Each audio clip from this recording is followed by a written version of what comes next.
Sister, your hair is fried, dyed, and laid to the side. But wait, I'm not even trying to get on you. Even if your hair is not fried, dyed, and laid to the side, all of us can benefit from just taking better care of our hair and just knowing some tips on how to do so. And honestly, we've all been there before, including me. My hair has been fried, dyed, laid to the side. It has been on the side of the road waiting for the chickens to come and get it. And honestly, I'm still in the process of getting my hair back to its optimum health. But in this video, I'm going to give you some tips on how I have been able to get my hair from this Yikes! to this relatively quickly. And you guys, y'all are going to love this. Y'all are going to benefit from it. My name is Janaya, aka Nayslayerr, and I have a series on my channel where I talk about hair growth, beauty, and just all things being a bad bitch. And if you are a risk taker, then I know you've been here before, but if you haven't been here before, what are you doing? It's time to subscribe. Go ahead and join the Risky Gang, the Risky Crew, and let's get right into the video.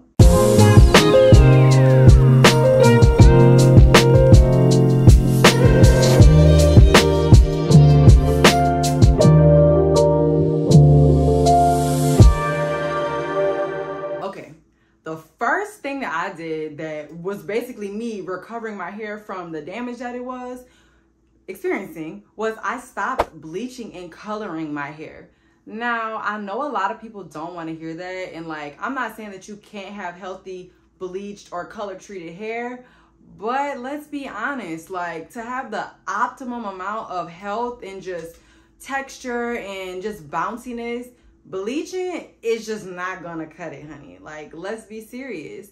Like, you're breaking down the proteins and the other healthy elements that are within the hair shaft every time you go ahead and color and bleach your hair. There's so many different options for you that you can use to get some color in your hair. Like, I know some people use like henna, some people use like rinses. You might not get that bright line that you're looking for, but you can add some color to your hair when you do those things.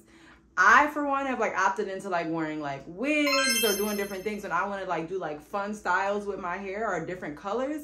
And look here, this is not to say that I will never ever color my hair again. Honestly, I have been thinking of a little bit of an auburn for the fall, but bleaching, out of the window. I will never bleach my hair again. Y'all, it took the life out of my hair. It was so dry, it was so brittle, and I just felt like I could not like ever get that moisture back into it. And honestly, you can ask anybody that's dyed, well really, you can ask anybody that's bleached their hair. Most people have experienced this. I think that the best time to like bleach your hair is like if one, you're doing like a really short style and like you're not really looking to like have any like length, or you're not really wearing your hair natural, because honestly, like bleaching and natural hair, it just does not go very well together. And from my experience, like you might look cute for a couple months, maybe up to a year, but doing it over an extended period of time, baby, you're gonna be like, why is my hair not growing? What's going on? My hair been literally freaking eyeball length for God knows how long. And baby, I'm telling you, it's because it's dry, it's brittle, it's bleached. Period. So if you are really serious about getting your hair back to optimum length, I suggest that you start transitioning into going back to your natural hair color, whether that is chopping off the blonde or just like letting it slowly grow out. I, for one, let my hair slowly grow out and I just trimmed it as it went. That worked out perfectly for me. And yeah, I was able to get my hair health back the way that I wanted it to be. And you know, I just had to say bye-bye to the blonde, and that is okay with me. Number 2, I stopped combing my hair in the shower. Really, the better way to put it is I stopped raking my hair in the shower. Now, I don't know about y'all, but when I was first on my natural hair journey, probably shit at this point 10, 12 years ago, when I really like dived into it, like a lot of the girlies talked about getting in the shower, washing your hair and like detangling in the shower, like amongst the water when it's like running, and like it makes sense, right? Like it really does. And for a while I felt like that was something that was really like beneficial for my hair, but for me, I felt as if it wasn't beneficial because one, I wasn't detangling or finger detangling my hair before I got into the shower. So like I would just get into the shower and be like, oh, the water's gonna, you know, help it out. And I'm just up in there like raking the comb through my hair. No, ma'am, that is not the way to do it. The best way to me for my hair, which is 4B, 4C hair, is to go ahead with like a conditioner or a pre-poo or something of the sort before you even get in the shower. Drench your hair in that and finger detangle it a little bit before you get in the shower. Go in the shower, wash your hair, like kind of, you can also detangle it with your fingers a little bit more. And then after I get out of the shower, I'll go with my Y2 comb and detangle in sections from ends to roots.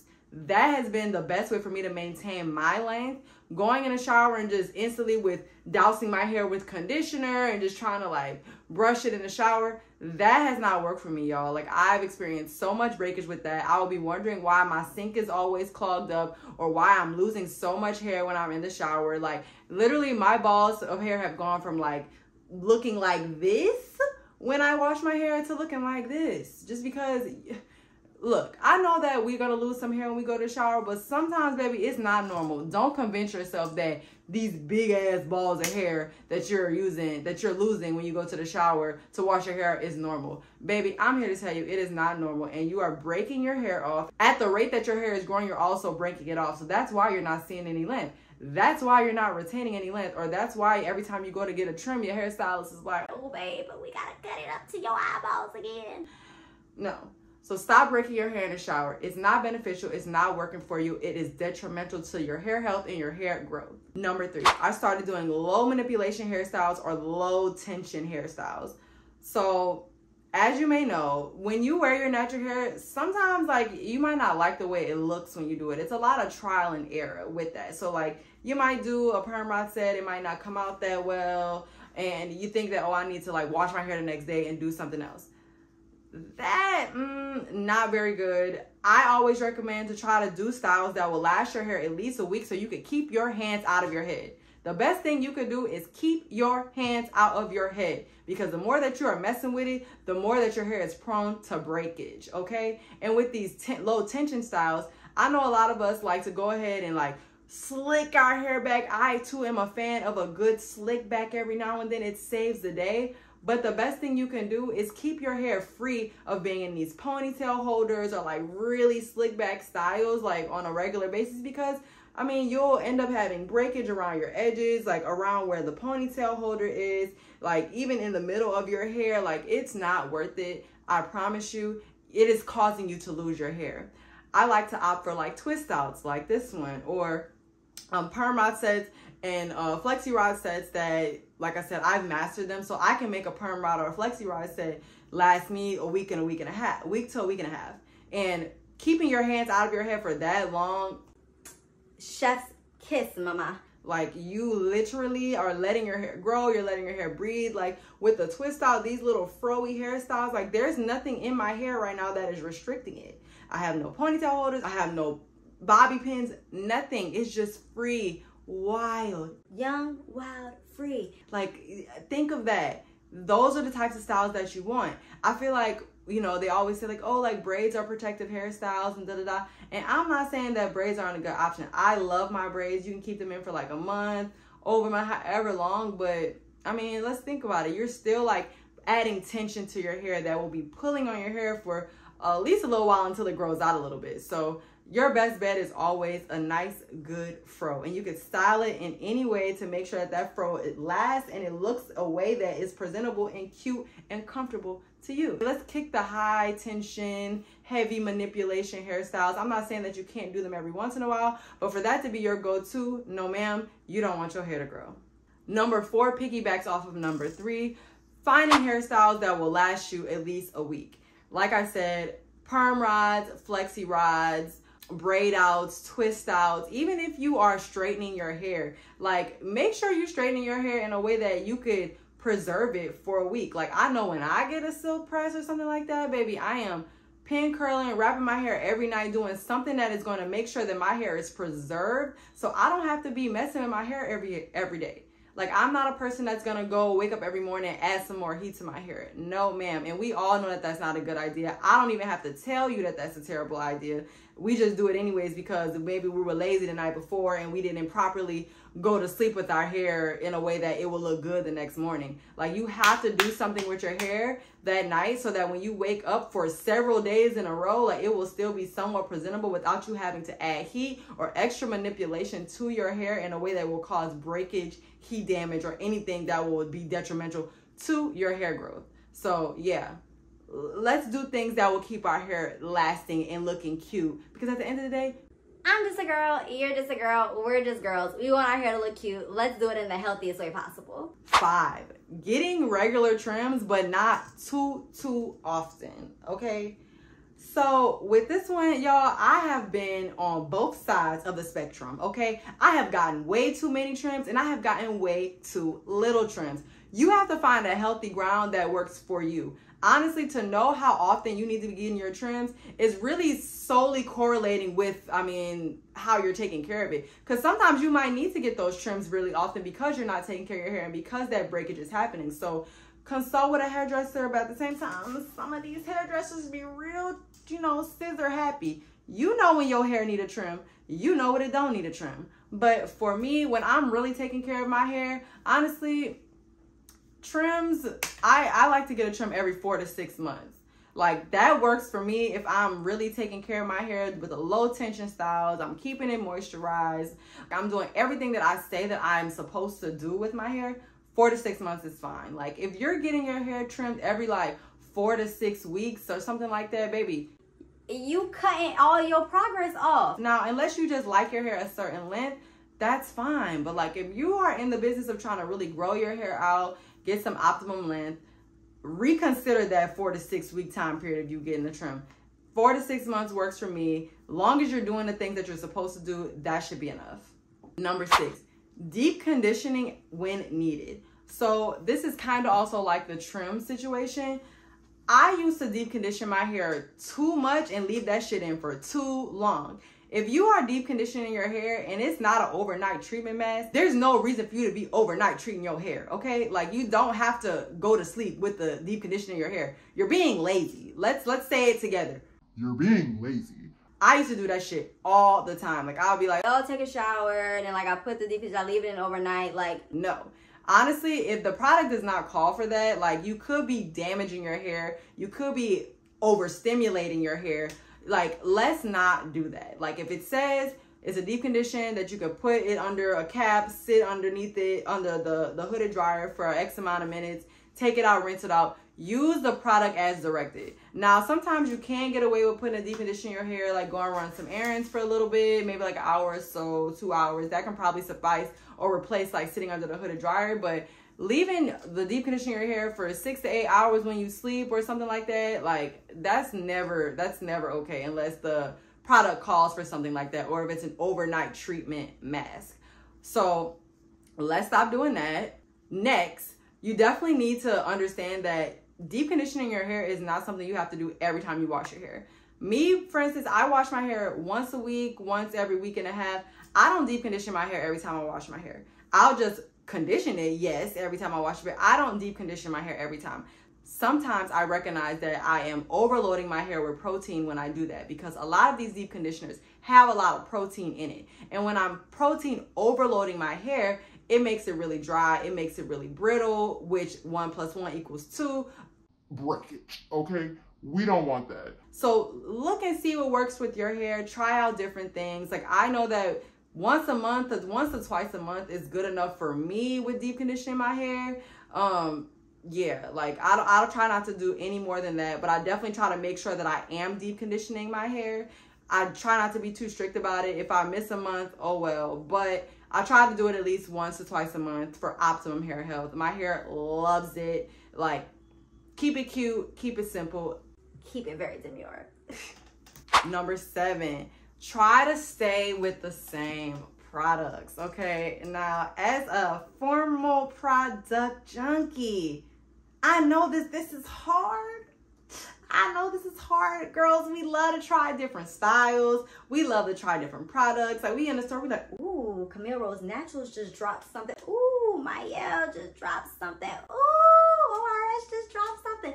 Girl, I know the feeling, because I too love trying out different products. But if you find some staple products that work for your hair, stick to them. Let your hair get used to them. Let your hair love them. Let your hair thrive on them. When you keep switching out different shit and like you switching out your routine, like your hair doesn't get a chance to get used to those products, to thrive on those products, and you don't really get a chance to see if it really works with those products. My rule of thumb is give it a month and a half with a set product regimen with things that you are putting in your hair.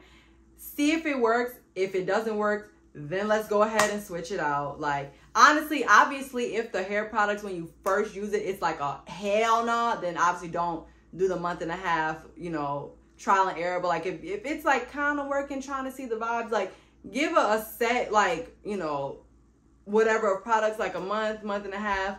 See if it works. See if your hair loves it by that point. Keep going. If not, try something else out.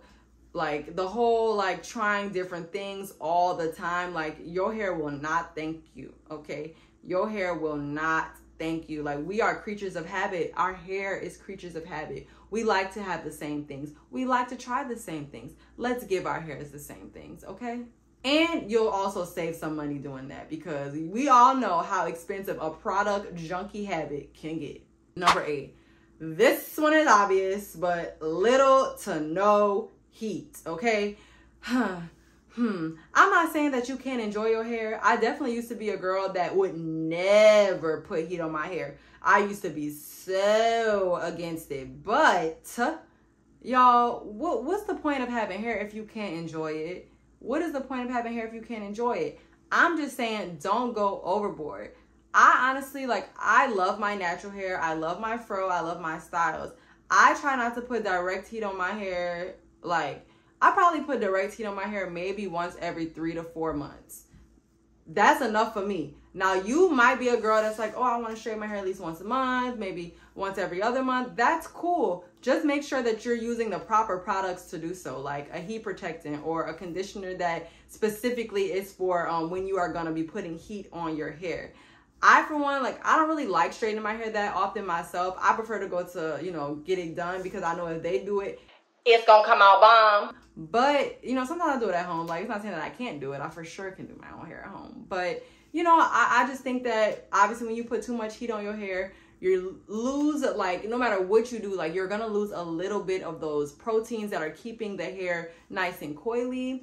And like, you're gonna get some heat damage. It just is what it is. Like, you're gonna get a little bit of heat damage. You are gonna be prone to a little bit more breakage, and you know, it is what it is.